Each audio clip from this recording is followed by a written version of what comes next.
Hello दोस्तों, नमस्कार। आज हम आप लोगों को प्रिंस हार्ट क्लासेज में स्वागत करते हैं। आज हम आप लोगों को व्याकरण पढ़ाने वाले हैं, जिसमें व्याकरण का पहला चैप्टर है भाषा। तो चलिए हम लोग व्याकरण को समझते हैं कि भाषा क्या है और उसमें बहुत सारी बातें किया जाएगा।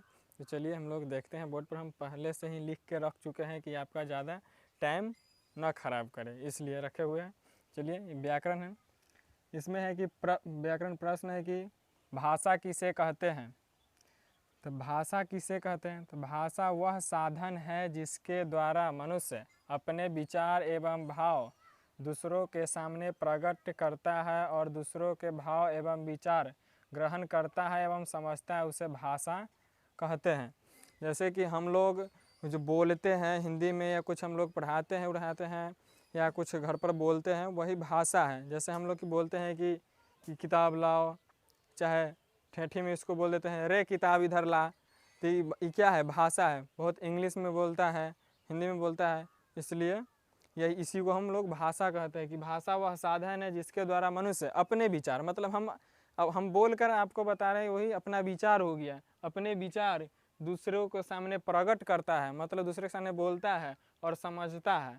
ठीक, दूसरे के भाव में विचार ग्रहण करता है एवं समझता है, उसे भाषा कहते हैं। अब हम लोग भाषा देख लिए, भाषा के परिभाषा हम लोग समझ गए। अब हम लोग आगे बढ़ते हैं कि भाषा कितने प्रकार के होता है। ठीक, तो यहाँ व्याकरण के अनुसार यहाँ भाषा कितने प्रकार के होता है। तो यहाँ हिंदी व्याकरण के अनुसार भाषा 2 प्रकार का ही है, लेकिन हम लोग इसे 3 प्रकार के मानते हैं। फर्स्ट है एक लिखित भाषा, दूसरा है मौखिक भाषा और तीसरा सांकेतिक भाषा।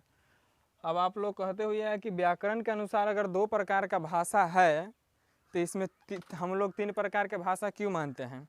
तो हम लोग 3 प्रकार के भाषा इसलिए मानते हैं कि व्याकरण के अनुसार तो 2 भाषा, एक लिखित भाषा, एक मौखिक भाषा और एक है सांकेतिक भाषा। अभी 3 को कहला से हम आपको आगे बताएंगे। अभी इतना ही पर आप लोग समझिए कि 3 भाषा होता है। हिंदी व्याकरण के अनुसार भाषा 2 प्रकार का ही है, लेकिन फिर भी हम लोग इसे 3 प्रकार के भाषा मानते हैं। एक लिखित भाषा है, दूसरा है मौखिक भाषा और तीसरा है सांकेतिक भाषा।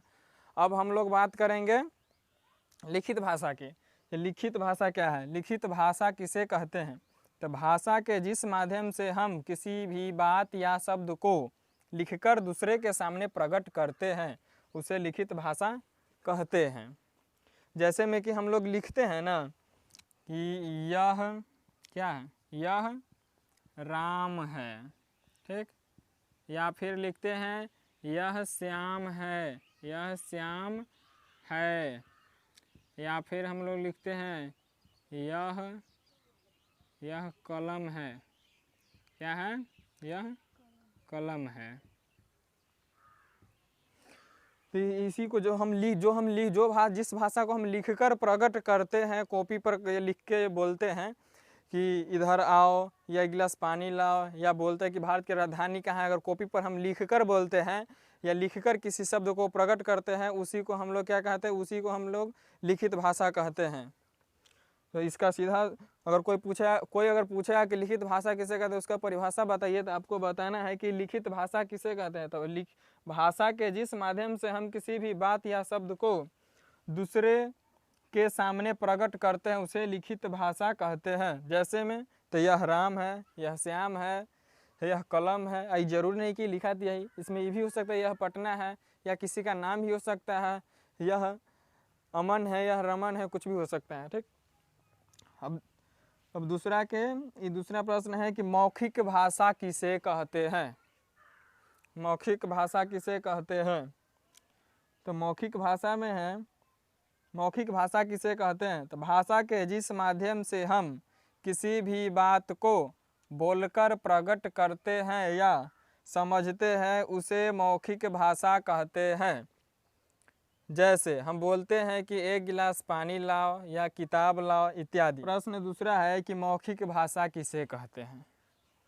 तो भाषा के जिस माध्यम से हम किसी भी बात को बोलकर प्रकट करते हैं या समझते हैं, उसे मौखिक भाषा कहते हैं। अभी हम अपने बात को क्या बोल करके प्रकट कर रहे हैं, मुंह से डायरेक्ट बोले, हम लिख नहीं रहे। लिखते तो ये क्या होता है, बोर्ड पर जो लिखा हुआ है लिखित भाषा है, लेकिन हम जो मुंह से बोल रहे हैं अभी, वो है मौखिक भाषा। जो मुंह से जो बोली जाती है जो भाषा, उसे हम लोग क्या बोलते हैं, मौखिक भाषा बोलते हैं। ठीक, यही मौखिक भाषा है। इसमें हम कुछ भी बोल सकते हैं, एक गिलास पानी लाओ, या पटना जाओ, या इधर आओ। इसी के साथ साथ अभी हो गया ये मौखिक भाषा अब खत्म। अगले वीडियो में हम लोग पढ़ेंगे सांकेतिक भाषा।